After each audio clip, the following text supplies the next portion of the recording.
Doctor Rajendra Prasad द्वारा लिखित शीर्षक भारतीय संस्कृति। भारतीय संस्कृति में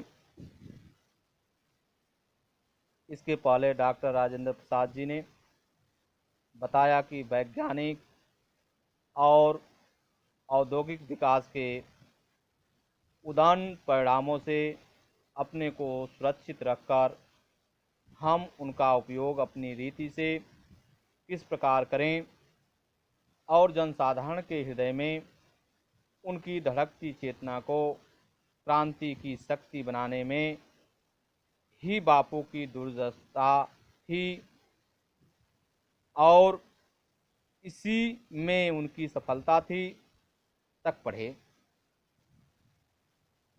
इससे आगे मैं तो यही समझता हूँ कि यदि हमें अपने समाज और देश में उन सब अन्यायों और अत्याचारों की पुनरावृत्ति नहीं करनी है, दोहराना नहीं है, जिनके द्वारा आज के सारे संघर्ष उत्पन्न होते हैं, तो हमें अपनी ऐतिहासिक नैतिक चेतना या संस्कृति के आधार पर, सभ्यता के आधार पर ही अपनी आर्थिक व्यवस्था बनानी चाहिए। अर्थात उसके पीछे वैयक्तिक लाभ और भोग की भावना प्रधान या मुख्य न होकर वैयक्तिक त्याग और सामाजिक कल्याण की भावना ही प्रधान होनी चाहिए, मुख्य होनी चाहिए। हमारे प्रत्येक देशवासी को अपने सारे आर्थिक व्यापार उसी भावना से प्रेरित होकर करने चाहिए। वैयक्तिक स्वार्थों और स्वत्वों पर जोर न देकर वैयक्तिक कर्तव्य और सेवा निष्ठा पर जोर देना चाहिए और हमारी प्रत्येक कार्रवाई इसी तराजू पर तौली जानी चाहिए, तुलना करना चाहिए।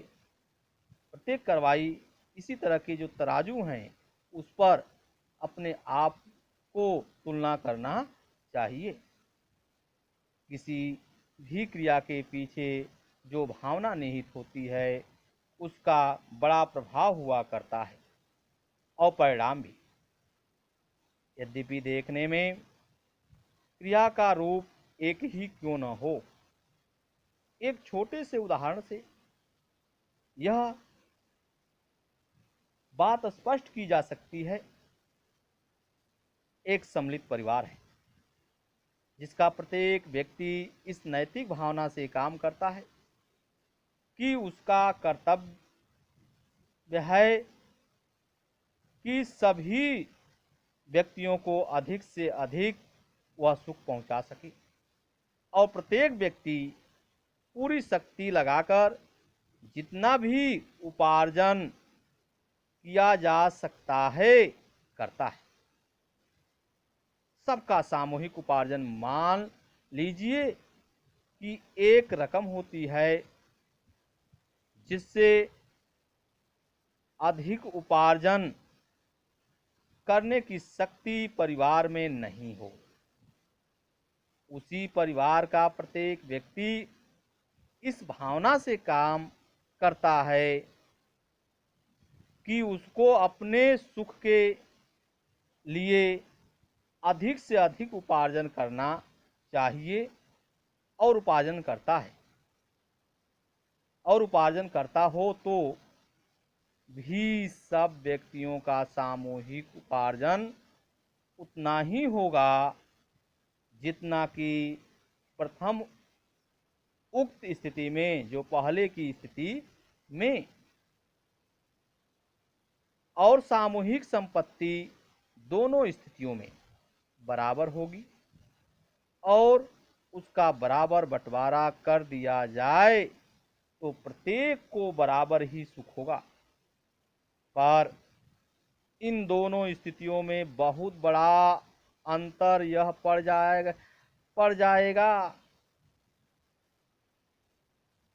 कि पहली स्थिति में संघर्ष का कोई भय नहीं, क्योंकि कोई केवल अपने लिए कुछ नहीं कर रहा है, दूसरे के सुख के लिए कर रहा है।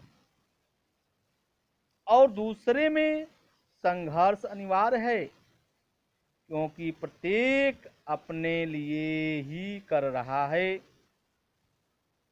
हम समझते हैं कि हमारी संस्कृति का तकाजा है कि पहली स्थिति में हम अपने को लाएं, और यदि संसार का संघर्ष मिटाना है तो उसकी भावना को सर्वमान्य बनाना होगा। जब तक ऐसी स्थिति या ऐसा नहीं होता है, संघर्ष चाहे वह व्यक्ति व्यक्ति के बीच का हो, चाहे देश के बीच का हो, वर्तमान रहेगा ही, अर्थात संघर्ष होता ही रहेगा।